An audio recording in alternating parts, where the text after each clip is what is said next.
There's two nasty looking switches over here, but I'm not going to be the first. Damn your eyes! Too late. Hello, huge movie fanatic Nate, coming at you. This time I'm coming at you to review just one of the all-time just greatest frickin'. You know, this movie might actually be better. You know, I'm a big fan of the original Frankenstein from the early 30s, but, you know, in a lot of ways, you know, obviously due to, you know, that movie's, you know, technical limitations, I almost regard this movie as being just as good, if not better, than like the original Frankenstein movie that it's imitating. I'm coming at you to review the absolutely, completely, and totally fantastic film from, I think, 1974 by the name of Young Frankenstein, which I think is just absolutely. It should be said that I'm not a huge Mel Brooks fan. I find a lot of his humor to just be kind of nasty and over the top, kind of hijinks bullshit. But this movie I grew up with, maybe. I mean, I think it's a good movie regardless. I mean, obviously, if you grew up with it, you're going to have a potential to be a little more biased and like it, something that might not otherwise be good. But I think that even if I had seen this movie for the first time at the age of 25 or 30 or whatever, you know, I'd probably think the same thing about it. Obviously, having grown up with it, it's got, you know, all that more kind of specialness about it. This movie, if you don't know about this movie, is basically a Mel Brooks comedy that's said to have been written by Gene Wilder and Mel Brooks. Obviously, it stars Gene Wilder as Victor Frankenstein, a frickin' great-grandson, I think, of the guy from the movie, like the original movie. Is it grandson or great-grandson? Something like that. A descendant of the Frankenstein from the, you know, early 30s movie, who is basically, you know, he's a, I don't know if he's a doctor. I think he's probably a doctor or whatever, but in the beginning of this movie he's seen giving like a lecture at a medical school or something like that. So I don't know if he's a professor, or I'm not exactly sure what he is, but Gene Wilder plays Victor Frankenstein, and actually in order to kind of not associate himself with his crazy, you know, relative of you know, generations past or whatever, he's actually changed the name from Frankenstein to Frankenstein to try to not be associated with his crazy grandfather or whatever. Yeah, I think it's just grandfather. So, I mean, off the bat, this movie is absolutely, you know, oh my God, it's just a hoot. And, you know, coming out in 1974, obviously, by this time, I would say that pretty much all movies converted over to color. And one of the first things about this movie that is so genius and fantastic, which will end up being done later on in the Carl Reiner movie, Dead Men Don't Wear Plaid with Steve Martin, is this movie is shot in absolutely gorgeous black and white 35mm film. It looks absolutely gorgeous. I wouldn't praise this movie so much if it wasn't like technically so masterful. Like, oh gosh, I just swore. I'll probably bleep that because I try not to swear for reviews that are, you know, for PG movies, and I think this is a PG movie, but I'll probably bleep that and bleep other swear words if they accidentally come out. So the movie looks absolutely fantastic. Don't let me forget to comment on the music. The music is absolutely beautiful. It's almost at certain points it's playing. It seems like it's trying to kind of be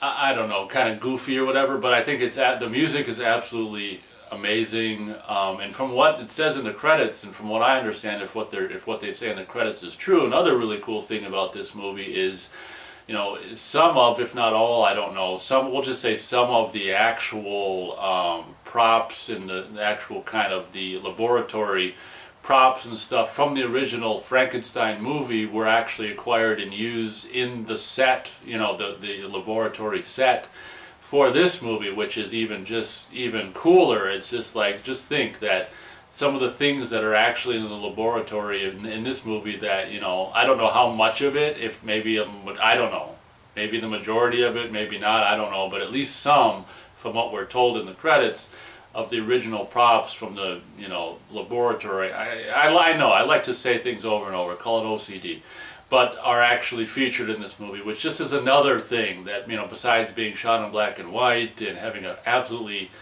fantastic kind of, you know, tearjerker score. I mean, the score at some points, you know, during the kind of the theme, you know, the theme that the monster really responds to and stuff, that theme is just so it's really great. And like I say, it has a feeling of trying to be at times like over the top, but it ends up for me just being absolutely fantastic, beautiful theme. So those are so many of the things about this movie. Not to mention costume design. You know, the costume design is absolutely just amazing. So what ends up happening in this movie is this guy. Who's the guy? I don't know who the hell the guy is who, you know, takes the will or the box from the, you know, the whatever it is, the skeleton, and actually Victor Frankenstein, I think, is who's holding the box in the beginning of the movie. This guy kind of comedically, there's a little comedic scene where he goes to grab the box and the skeleton pulls it back against his chest, and there's this little struggle, you know, as he's trying to take this box that's maybe got the will of Victor Frankenstein in it or whatever. This guy basically comes to visit, you know, what the hell's the name of, what I say Gene Wilder's character is? Oh, Frederick Frankenstein. So this guy comes to visit Dr. Frederick Frankenstein as he's given a lecture or teaching or whatever at medical school. Basically, in a really, you know, obviously, pretty much every scene in this movie is funny. I'm not going to comment on every little funny bit or whatever, it'd be as long as the movie, but, you know, so basically he comes and brings him his will of Victor Frankenstein or whoever that, or Baron, is it Baron? Maybe he's bringing him the will of Victor's dad. Oh, that's how it is, I think, because Baron in the first movie was his dad, wasn't he? So whatever, he's bringing him a will or whatever, and basically, you know, what Frederick Frankenstein finds out is that he's been left, you know, basically this famous castle where his kooky, you know, he refers to his, you know, whatever, his grandfather as being kooky or cuckoo. Basically, he's been, you know, and he inherits the famous castle and stuff in Transylvania or whatever. So he takes the train and arrives at the station, and he's like, "Pardon me, boy, is this the Transylvania station?" Yeah, track 29. Oh, can I give you a shine? No thanks, but it should be said that Gene Wilder is absolutely frickin' top of his game in this movie, and obviously, you know, this is, you know, having grown up, because I grew up with this movie, it's kind of the movie, the all-time, the biggest movie that I really kind of associate when I think of Gene Wilder. It's just like, this might be one of his all-time best comedic performances, or performances in general. It's absolutely a must-see performance. And then of course the guy playing Igor, which once he hears that, you know, Frederick says his name wrong, and having, you know, Marty, what the hell's his name? Marty Fieldman, known for his bulging eyeballs. Since his eyeballs are bulged, he doesn't want to be called Igor. He wants to be called Igor. He wants to be called Igor because his eyes are bulging out of his, well, because if Victor's gonna call himself Frankenstein, hell, I'm gonna be called Igor. And he's like, do you also say Frederick? Because why isn't it Frederick Frankenstein? It isn't, it's Frederick Frankenstein, I say. As you can see, I'm falling into line deliveries here, but before I continue with the review, I must say, walk this way. Okay, now the review can continue, but basically, you know, he meets at the train station, he meets Igor, and is brought over the carriage and meets Ilga, at the time, you know, she's really at her prime in this movie, freaking really attractive at the time. It's funny, because when I was a kid and first saw this, I didn't think anything about Terry Garr's character, you know, it's just not really having been sexually awakened yet, and now you're watching, it's just like, wow. So Terry Garr is Elga, kind of the laboratory assistant, if you will, with obviously more times rather, or often than not, kind of cleavage hanging out and stuff. And there's even a scene when they approach the castle, you know, Frankenstein sees the knockers on the building, and he's like, "What knockers?" And she's like, "Thank you, doctor." So it's all, you know, that's you know, Mel Brooks humor and stuff like that. It should be said, I mean, there's so many Mel Brooks movies, maybe not so many, but some that I've seen seen after this movie that, you know, I think for the most part I don't really, well, Spaceballs is probably the second biggest Mel Brooks movie that I'm familiar with. And you know, that to me, I don't know, it doesn't have as many jokes and funny stuff that hits on the nose like they do in this movie. So I just kind of started the review by saying, for the most part, Mel Brooks movies, I can take them or leave them, but in the case of Young Frankenstein, it's just, I guess because of the black and white and the music and just it kind of being more of a period movie or period-ish feeling movie, it just is so much more greatness around this movie. So what ends up happening is, Frederick Frankenstein goes to this castle just being completely against everything, his grandfather did, and just being completely convinced that, well, since he's a scientist, obviously the things that, his grandfather claimed to have done, must have just been a kook, and, just thought he did stuff when he really didn't, because you can't, once a nerve or whatever is severed, there's no way in heaven or on earth that can ever be, life can be regenerated back into it. And it's funny because then there's this scary kind of caretaker of this, which is she's just hilarious, freaking hilarious in her own right, of the castle, Frau Blucher, and every time they say her name, the horses just, go in terror, probably because, I don't know if it's because she's supposed to abuse them or something like that, I don't know.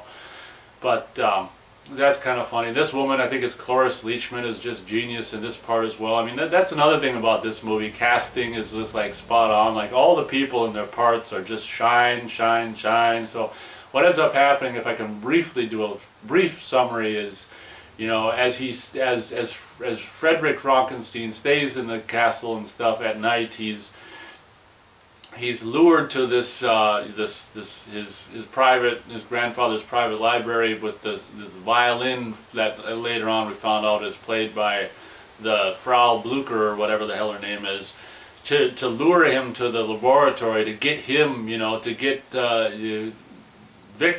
Frederick rather, actually interested in to get the seed planted in him to kind of continue his grandfather's work, which is of course what happens the more he reads his grandfather's journals of his own delving into the reanimation of dead tissue and people, this monster that he created. He just gets more and more like, it could work, so he delves into the madness of his great grandfather in this movie, and ends up just following in his grandfather's footsteps, oh, footsteps.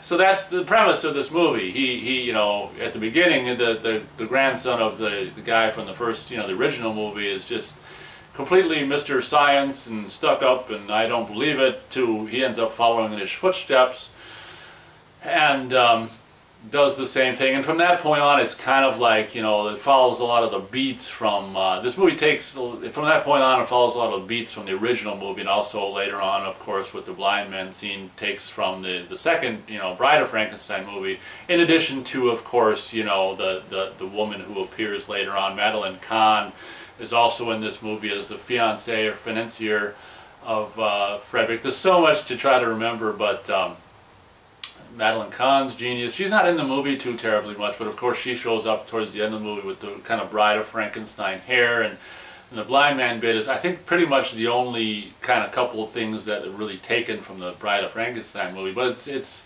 at that point, don't let me forget, of course, to mention Peter Boyle, who ends up being the monster.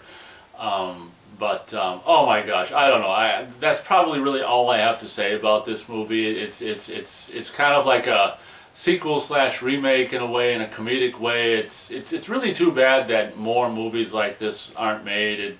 I don't know, but again, if more were made like this, then this one wouldn't be as special. And oh my gosh, as great as Young Frankenstein is, unfortunately I'm not going to be able to go 4 stars, but I will go.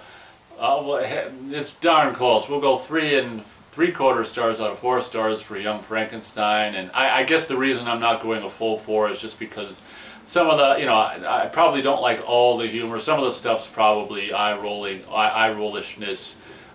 You know what? Oops, I bleeped that because I try not to swear in this review anyway. Heck with it. We'll just go 4 stars out of 4 stars. This movie deserves it.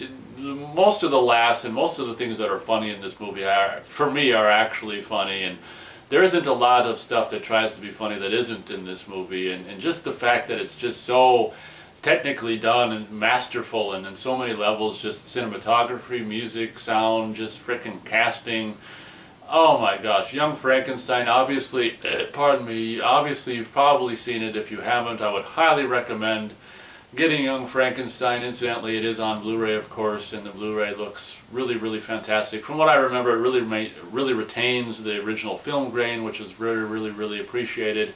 Oh, if I can briefly say about some of the things in the Blu-ray, since they do some optical zooms and stuff like that in the movie, where they zoom in on the frames to get close-ups and stuff, obviously that when you do that, the film becomes all the more grainy. What I did notice with the Blu-ray is that on some of those shots, well, basically all of the optical zooms where they zoom in on the film, for, you know, whatever an added enhanced dramatic effect, I did notice that there was actually some attempt there to reduce the grain, and of course those shots, digital noise reduction, if you will, or whatever the hell that's used to reduce grain in those shots of the, you know, optical zooms become kind of fuzzy. But that's not, that they don't happen too often, but when they do happen, it's noticeably, you know, kind of fuzzy and you know, smeared out, which is kind of a bummer. I would have just rather them left it the way it was. But oh my gosh, highly recommended film, obviously, Young Frankenstein, and it being October and stuff. And I mean, I review horror movies and stuff all year, so I don't know why I care about it being October, but I thought in particular, since it's October, I thought that I might as well just review this movie, so I just did. Thank you very much for watching this review, and as always, we'll catch you next time.